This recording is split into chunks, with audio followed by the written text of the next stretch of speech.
Hello everyone, welcome to Wangshan emotion. I hope आप सब अच्छे होंगे। अच्छे नहीं हो तो हो जाओ यार। चलिए आज के पार्ट का उद्घाटन कर ही देते हैं।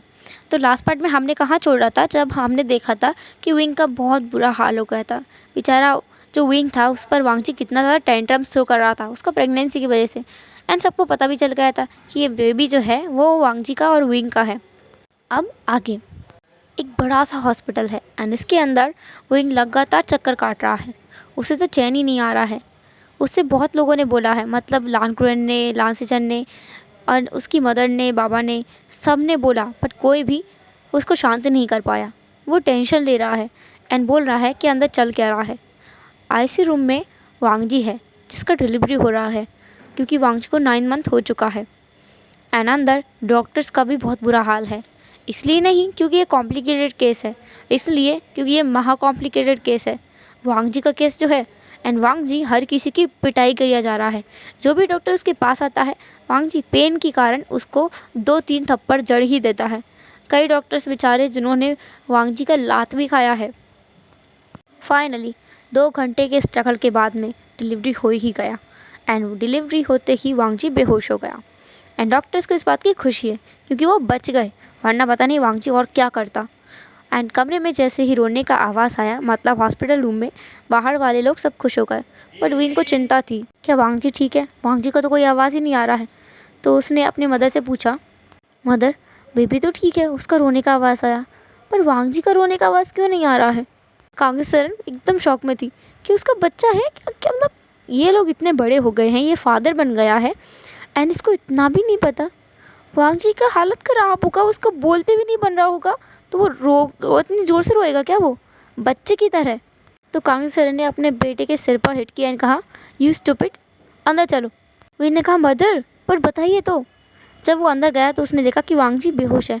वो बहुत ज़्यादा डर गया। उसने डॉक्टर की तरफ देखा गुस्से में एंड कहा, तुम लोग क्या किया है मेरे हसन के साथ में? बताओ, मेरा बाबे को क्या हो गया है? तो डॉक्टर्स ने कहा, शायद आप पहली बार पेरेंट बने हैं। वीर ने कहा, तुम्हें इससे क्या मतलब? कांग्रेस सर ने विंग को शांत करते हुए कहा, विंग देखो, यहाँ हॉस्पिटल है, हम यहाँ पे रूल नहीं करते, ठीक है? विंग ने कहा, पर क्या हुआ? उन्होंने क्या किया है मेरे सन के साथ में? कांग्रेस सर ने अपना सिर में हिट किया एंड कहा, इसका मैं क्या करूँ?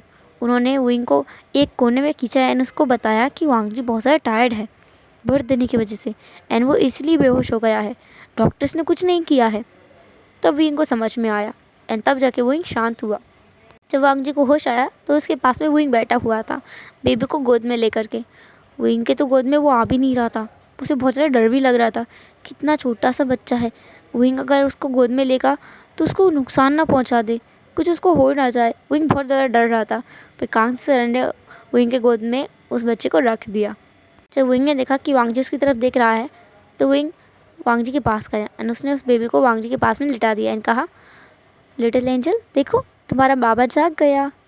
देखो देखो, तुम्हारा आँखें बिल्कुल तुम्हारे बाबा की आँखें जैसा है, तुम्हारा नोज़ भी तुम्हारे बाबा के जैसा है, तुम्हारा लिप्स बिल्कुल तुम्हारे बाबा के डिलीशियस लिप्स जैसा है, तुम्हारा चीक्स, चबी चीक्स, जब तुम्हारा बाबा छोटा था ना, बिल्कुल ऐसा ही दिखते थे।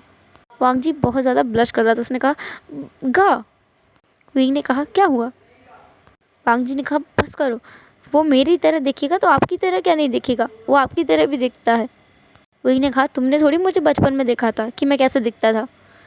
वांगजी ने कहा, मैंने आपको बड़े में देखा है एंड आपका जो ये, ऐसा कहते हुए उसने विंग के जो चेस्ट है उस पर पोक किया एंड कहा, यहाँ पर एक तिल है एंड वैसा ही तिल इसके पास भी है, हमारे एंजल के पास। विंग ने कहा, तुमने वो कब देखा? वांगजी ने कहा, ऑफ कोर्स, मैं बचपन से आपके साथ रहता हूँ, इतना तो मुझे पता होगा ही ना। आप सबको बता दूं कि वो दोनों अभी इंटीमेट नहीं हुए एंड वांगजी को कुछ भी ज्ञान नहीं है इस बारे में कि भाई शादी के बाद किया जाता है। विंग को थोड़ा बहुत हिंट है भी, पर वांगजी को बिल्कुल नहीं है, एक बेबी होने के बावजूद। अब टाइम स्किप होता है एंड हमें 1.5 साल बाद का दिखाया जाता है और 1.5 साल बाद हमें पता चलता है कि जो बेबी वांगजी और विंग का है उसका नाम है आयुआन, वे लान आयुआन। उसने दोनों सरनेम को अडॉप्ट किया है, अपना दोनों पेरेंट्स का। आयुआन जो कि अपने दोनों बाबाओं को अच्छे से जानता है एंड आयुआन विंग से अलग नहीं रहता।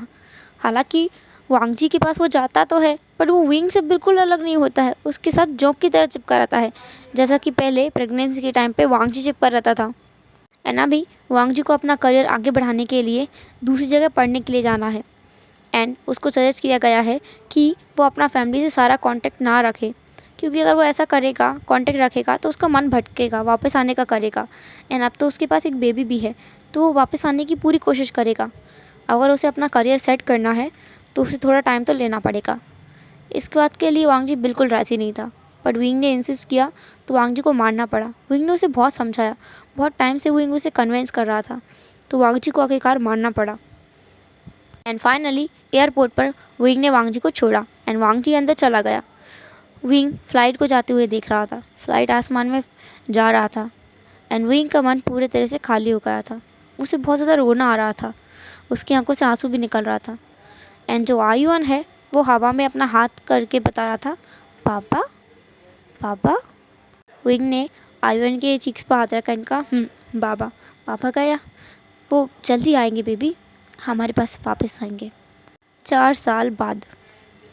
अब विंग वो विंग नहीं रहा जिससे वांग जी छोड़कर गया था, ये बिल्कुल डिफरेंट विंग है। पब्लिकली ये बहुत ज़्यादा कोल्ड है एंड फैमिली में ये बहुत ज़्यादा ही स्वीट है, एकदम बच्चों की तरह। एंड ये रूप किसी ने भी विंग का नहीं देखा है। विंग जो कि 28 साल का हो गया है एंड उसका कॉर्पोरेशन वर्ल्ड में बहुत ज़्यादा नाम है, उसका कंपनी बहुत ज़्यादा ग्रो कर रहा है एंड उसने इन 4 सालों में बहुत कुछ कर लिया है।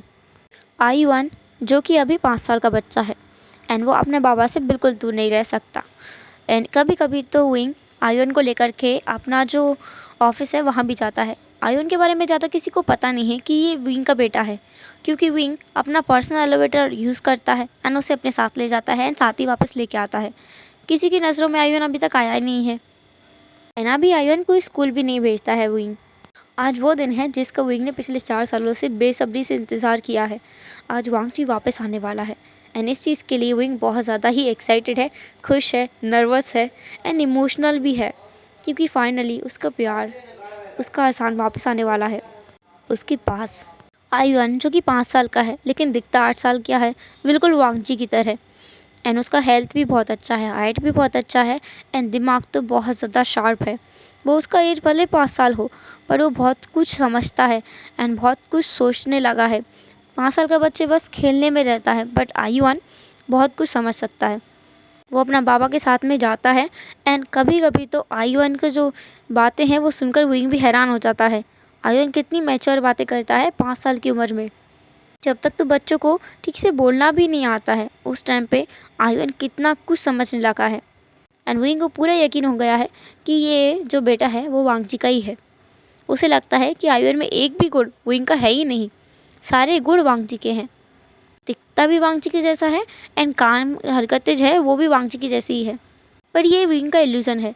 हरकतें वांग जी की जैसी नहीं है, विंग की जैसी है। वांग जी तो बहुत ज़्यादा शैतान था, विंग था जो कि कामिंग था एंड समझदार था। खैर वो लोग सब एयरपोर्ट पर पहुंचे, मतलब कि लान सिचेन, विंग, मैडम लान, वी चांग से, कांग से सरन एंड वांग जी का पिता। इन मिंग्याओ के मदर फादर भी थे, क्योंकि मिंग्याओ एंड वांग जी दोनों पढ़ने अब्रॉड गए थे साथ में। सिचेन ने जस्ट इंगेजमेंट किया था मिंग्याओ के साथ में, उन्होंने शादी नहीं किया। उन्होंने कहा था कि मिंग्याओ जब वापस आएगा उसका जो डिसीजन होगा वो उन्हें मंजूर होगा, पर पहले उसे दुनिया देखना चाहिए, अच्छा सा समझ डेवलप करना चाहिए, उसके बाद में वो उससे पूछेंगे दोबारा से क्या वो अपना डिसीजन पे तब भी अडिग रहेगा, तो ऑफकोर्स वो शादी कर लेंगे। लेकिन अगर मिंग्याओ चाहे तो वो ड्रॉप कर सकता है, मतलब कि सिचेन को छोड़ सकता है। हाँ, सिचेन को बहुत बुरा लगेगा, लेकिन अपना खुशी सबको करना चाहिए, अपना खुशी के लिए सबको काम करना चाहिए। हमारे खुशी को कोई और देखने वाला थोड़ी आता है, ये वो हम हैं जो खुद से प्यार कर सकते हैं। ये सब उन्होंने मिंग्याओ से कहा था। आज मिंग्याओ भी वापस आने वाला है, सिचेन भी एक्साइटेड है एंड वो नर्वस भी है। क्या पता जो आया आने वाला है वो आया ना हो जिसे उन्होंने भेजा था, ये एकदम डिफरेंट पर्सन हो। तो वहाँ पर नी हुसैन का बड़ा भाई भी था, क्योंकि नी हुसैन भी उनके साथ गया था। नी हुसैन का भी सगाई हो चुका है, जिस अल्फा से उसका सगाई हुआ है उसका नाम है जियांग चेंग। वो और उसका फैमिली भी वहाँ आया हुआ है। कुल मिलाकर के एयरपोर्ट को इन सब फैमिली मेम्बर्स ने ही घेर रखा है। आयुन नीचे खड़ा था, विंग का हाथ पकड़े हुए एंड विंग सामने की तरफ देख रहा था कि कहीं तो उसे वांगची आता हुए दिखे। एंड फाइनली उसे एक पर्सन आते हुए देखा। वो तुरंत उस पर्सन की तरफ भाग गया एंड उसने उसे हक कर लिया टाइटली एंड कहा, I missed you so much, I love you so much. किसी ने एक्सपेक्ट नहीं किया था कि जान भागते मतलब वुइंग भागते हुए जाएगा, क्योंकि जैसे वुइंग वांगची को ट्रीट करता था पहले, उस हिसाब से तो वांगची को भाग के आना चाहिए, क्योंकि वांगची वुइंग के पीछे पागल था, वुइंग थोड़ी। बट अभी तो वुइंग भाग कर गया एंड उसने जाकर उस मैन को, जो कि बहुत ज़्यादा ही हैंडसम दिख रहा था, उसे गले लगा लिया बहुत टाइटली। उस मैन को कोई नहीं पहचानता वहाँ पर। सब लोग हैरान थे कि क्या विंग इस मैन को पहचानता है। विंग ने उस मैन को टाइटली हक किया और कहा, I miss you so much. But उस मैन ने विंग को थोड़ा खुद से अलग किया और कहा, excuse me mister, do I know you, क्या मैं तुम्हें जानता हूँ। ये सुनकर तो बेचारा विंग उसके पैरों तले ज़मीन खिसक गई। उसने कहा, अजान। उस मैन ने कहा, एक्सक्यूज़ मी, मेरा नाम अजान नहीं है, ओके मेरा नाम यूजी है, समझे, UG. So keep distance and हाँ, मुझे टच ही होना पसंद नहीं है, मुझसे थोड़ा दूर रहो। एंड तुमसे तो पता नहीं कैसे स्मेल भी आ रहा है। वोइंग का तो पूरा मुंह उतर गया था। उस मैन के साथ में और भी लोग थे, कई सारे लड़के थे, जो किसी के समझ में ही नहीं आ रहा था कि ये लोग हैं कौन। एंड उन लोगों का, वो लोग जिसका वेट कर रहे हैं वो सब कहाँ हैं। फ़्लाइट के सारे मेंबर्स बाहर आ चुके हैं, तो फिर वांगजी, मिंग्याओ एंड ये हुसैन, ये सब कहाँ हैं। वो मैन जिसने अभी विंग को खुद से अलग किया, वो वहाँ से जा रहा था। उसी टाइम पे आयुन ने उसका पैर पकड़ लिया और कहा, बाबा। उस मैन ने आयुन को अपना गोद में उठा लिया और कहा, हे एंजल, कैसे हो तुम, क्या तुमने मुझे मिस किया। हो, मैंने भी तुम्हें बहुत मिस किया। ऐसा कह कर के, मतलब लंचा ने, यानी वांगजी ने, वो वांगजी ही है, उसने आयुन के चीक्स पर किस किया। एंड ना विंग के मन में कुछ शरारत आया। उसने एक डेविली स्माइल किया एंड वो वांगजी के पास गया। उसने आयुन को अपना गोद में लिया और कहा, हे मिस्टर, मेरा बेटे से दूर रहो, ठीक है। ऐसे कहकर वो आयुन को लेकर वहाँ से लगभग दौड़ते हुए निकला एंड उसके पीछे वांगजी भाग रहा था एंड कह रहा था, शान गगा, ऐसा ऐसा बिल्कुल नहीं है, मैं तो बस मजाक कर रहा था। अरे सुनो तो, रुको तो, आयुन बेटा, पापा को समझाओ ना अपने। बट विंग तो विंग था, वो भागते हुए बाहर आया, अपना कार में बैठा एंड पीछे से वांगजी भी कार में गेट खोलकर बैठ गया। विंग ने ड्राइव करना स्टार्ट किया। वांगजी कह रहा था, शन गगा, ये सब क्या है। तो विंग ने कहा, oh do you I know you, क्या मैं तुम्हें जानता हूँ। सॉरी, मैं तुम्हें नहीं जानता, तुम कार से उतरो। ऐसा कहकर उसने कार को रोका। वांगजी ने कहा, शन गगा, ये बहुत हुआ, मैंने बस मजाक किया था, बस मैं इस मजाक को आपको बस मजाक कर रहा था और आप तो सीरियस हो गए, प्लीज़ माफ़ कर दो ना। ऐसे कहकर वो अपनी एकदम स्माइल दिखा रहा था, जिस स्माइल को देखकर विंग का हार्ट तो पिघल गया। उसने कहा, ठीक है ठीक है। विंग ने कहा, एक शर्त पर माफ़ करूँगा। वांगजी ने कहा, कौन सी शर्त।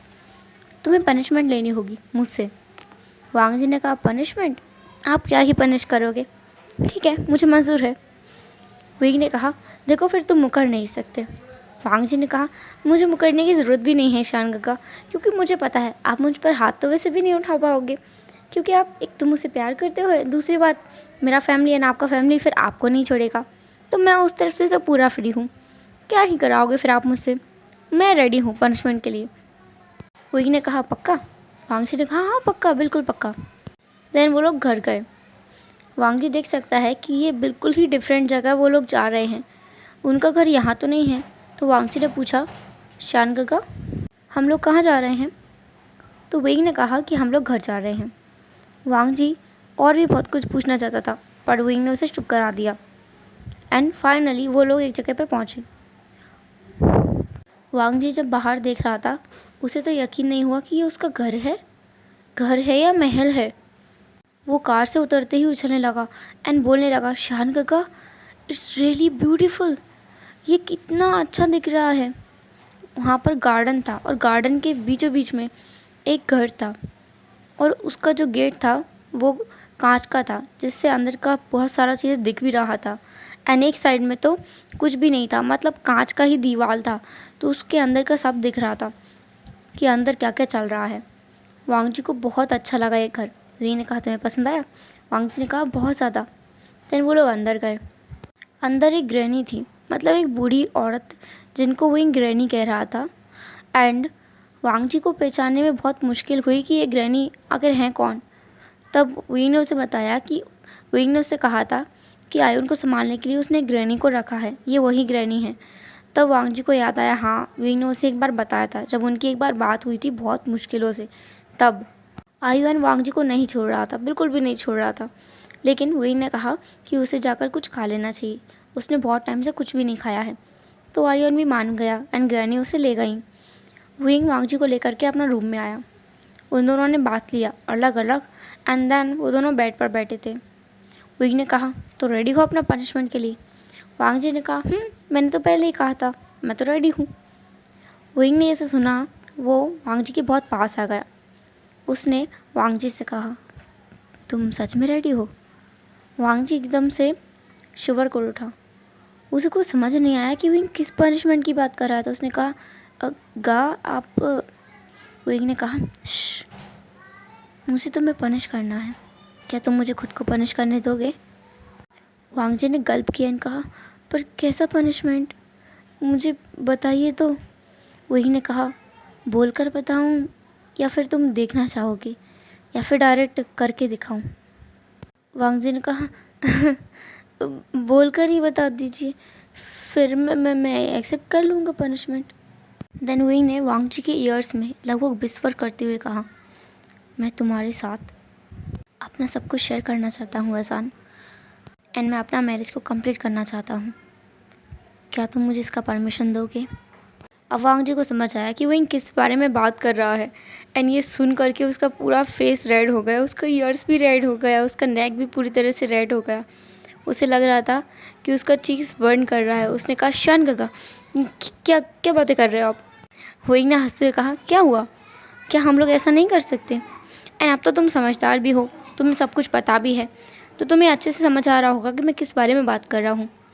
वांग जी ने कहा, वो बट हम ऐसे भी तो रह सकते हैं ना गा, हमारा मैच तो वैसे भी हो चुका है एंड हमारे पास एक चाइल्ड भी तो है। वही ने कहा, तो क्या हम मैरिज को कंप्लीट नहीं करेंगे? वांग जी ने कहा, मेरा वो मतलब नहीं है, मैंने आपने कहा, मतलब मैंने वहाँ ना बहुत लोगों को देखा है, अब मुझे बहुत कुछ पता है और मैंने जितने लोगों से सुना है यही सुना है कि इसमें बहुत पेन होता है, मैं बियर नहीं कर पाऊँगा। बिल्कुल वैसा पेन होता है जैसा बेबी के बर्थ के टाइम होता है। वो पेन कितना शार्प था, मैं तो बेहोश ही हो गया था, मैं कैसे सह पाऊँगा? नहीं नहीं, ऐसा कह कर के वो पीछे खिसकता जा रहा था एंड वो विंग उसके पास आ रहा था। उसने कहा, कुछ नहीं होगा आसान, डू यू ट्रस्ट शान काका? वांग जी ने कहा, मैं ट्रस्ट करता हूँ गा, पर विंग ने वांग जी का लिप्स पे हाथ रखा एंड कहा, डू यू ट्रस्ट? वांग जी हाँ में अपना सिर हिलाया। तो विंग ने कहा, देन जस्ट फील इट, और कुछ मत करो। ऐसे कहकर उसने वांग जी का फोrehead पे किस किया, देन उसका चीक्स पे एंड देन उसका लिप्स पे। वांग जी भी उस किस का रिस्पॉन्स कर रहा था एंड विंग ने जेंटली वांग जी का क्लॉथ को रिमूव किया एंड उसका पूरा बॉडी पे किस किया। उसके साथ बहुत जेंटली वो सब कुछ कर रहा था जिससे वांग जी को भी अच्छा लग रहा था एंड उसे समझ आ रहा था कि उसने जो कुछ सुना है वो सब झूठ है, पेन कहाँ, उसे तो अच्छा लग रहा है। एंड जब विंग वांग जी के अंदर खुद को इंसर्ट करता है तब उसे थोड़ा पेन हुआ था, बट बाद में उसे अच्छा लगने लगा। वो बहुत जेंटल था एंड वांग जी को ये बहुत अच्छा लग रहा था। उनका फर्स्ट राउंड के बाद में वो दोनों लेटे थे एंड वांग जी ने कहा, तो हमारा मैरिज कंप्लीट हो गया ना गा? विंग ने कहा, अभी नहीं। ऐसा बोल करके वो फिर से स्टार्ट हो गया एंड इस बार वो बिल्कुल भी जेंटल नहीं था। बट वांग जी को विंग का रफ होना भी अच्छा लग रहा था। उनका 3 राउंड के बाद में विंग रुका था एंड वांग जी का हालत काफ़ी ख़राब था। वो विंग को कोस रहा था एंड गालियाँ दे रहा था और बोल रहा था, आप बहुत बुरे हो, आप ऐसे कैसे कर सकते हो, इट वॉज मेरा फर्स्ट टाइम था एंड आपने ऐसा बिल्कुल मेरे साथ मर्सी नहीं दिखाया, आप बहुत बुरे हो। ऐसा बोल करके वो विंग का चेस्ट पे हिट कर रहा था एंड विंग हंस रहा था। दूसरी तरफ एयरपोर्ट से बाकी सब भी विंग का हाउस में आ गए थे। आज सब लोग यहीं रुकने वाले थे क्योंकि उन्होंने तय किया था कि 2 दिन में मिंग्याओ का एंड सिचन का शादी कर देंगे एंड जो हमारा निहुसन है एंड जांगचिंग है उसका भी कर देंगे, दोनों का शादी एक साथ कर देंगे। उन 2 दिन बाद उनका शादी हो भी गया था, मतलब शादी हो जाएगा ऐसा तय किया गया था। एंड उन सब ने वांग जी का आवाज़ सुन लिया था। वांग जी और वुइंग जब नीचे आ रहे थे तो वुइंग का एक हाथ वांग जी का वेस्ट में था, क्योंकि वांग जी से चलते भी नहीं बन रहा था। वुइंग उसे होल्ड किए हुए था एंड वांग जी का फेस बिल्कुल रेड था। उसे पता है कि किसी को पता नहीं चला होगा, फिर भी उसे बहुत एम्बैरेसिंग फील हो रहा था। एंड तभी वहाँ पर ग्रैनी आई। ग्रैनी के हाथ में कुछ था। उन्होंने वांग जी से कहा, इसे पी लो, तुम्हें पेन नहीं होगा। वांग जी ने कहा, मतलब? ग्रैनी ने कहा, अगली बार से कुछ करो तो रूम का डोर लॉक कर लेना, आवाज़ से बाहर नहीं आएगा। ये सुन कर के वुइंग तो हंस रहा था, बट वांग जी, उसका बहुत बुरा हाल था एंड वो वुइंग को पिंच कर रहा था। उसने पीछे से वुइंग को चिमटी काटी, जिससे वुइंग चिल्ला उठा। उसने कहा, आउच, आसान। वांग जी को सच में बहुत गुस्सा आ रहा था। उसने मेडिसिन लिया एंड वापस से वो अपना रूम में भाग गया, क्योंकि अब उसे पता है कि सब लोगों ने उसका आवाज़ें सुना है, वो सबको कैसे फेस करेगा। फाइनली शाम के टाइम पर वांग जी रूम से बाहर आ ही गया एंड उसने सबसे बातें किया एंड फॉर्चुनेटली किसी ने भी उसे टीज़ करने का कोई भी कोशिश नहीं किया। सब लोग बस मिंगाओ के बारे में, सिचन के बारे में, हुसैन के बारे में, जांगशिंग के बारे में बात कर रहे थे, उसके बारे में नहीं कर रहे थे। उसे इस चीज़ का अच्छा लगा कि कम से कम उसके बारे में बात तो नहीं कर रहा है कोई। उन लोगों का डिनर हो जाने के बाद में वुइंग, वांग जी एंड आयुआन तीनों रूम में आए थे। आयुआन को वुइंग ने एंड वांग जी ने अपना बीच में सुला लिया था एंड वो दोनों आमने सामने सो गए थे, मतलब अगल बगल, एक साइड में वांग जी, एक साइड में वुइंग। वुइंग ने आयुआन के सिर पर किस किया एंड कहा, आई लव यू बेबी। आयुआन ने कहा, I love you Baba. And ऐसा ही वांग जी ने किया वुइंग को देख करके। उसने आयुआन के सिर पर किस किया एंड कहा, I love you baby. And Ayuan ने कहा, लव यू माँ। वांग जी ने कहा, माँ? मैं पापा हूँ। बट आयुआन ने कहा, पापा तो बोलते हैं, आप माँ हो एंड मैं अब आपको माँ ही बुलाऊंगा। एक एक बाबा, एक माँ, बहुत अच्छा रहेगा। वांग जी ने अगेन वुइंग की तरफ घूर कर देखा। वुइंग ने कहा, आसान, सब चलता है एंड वो कुछ भी बुलाए, हमारा रिश्ता तो नहीं बदलेगा ना। वांग जी फेक गुस्सा दिखा रहा था एंड वुइंग उसे मनाने की कोशिश कर रहा था एंड फाइनली वांग जी मान गया। वो तीनों एक दूसरे को हक करके सो गए।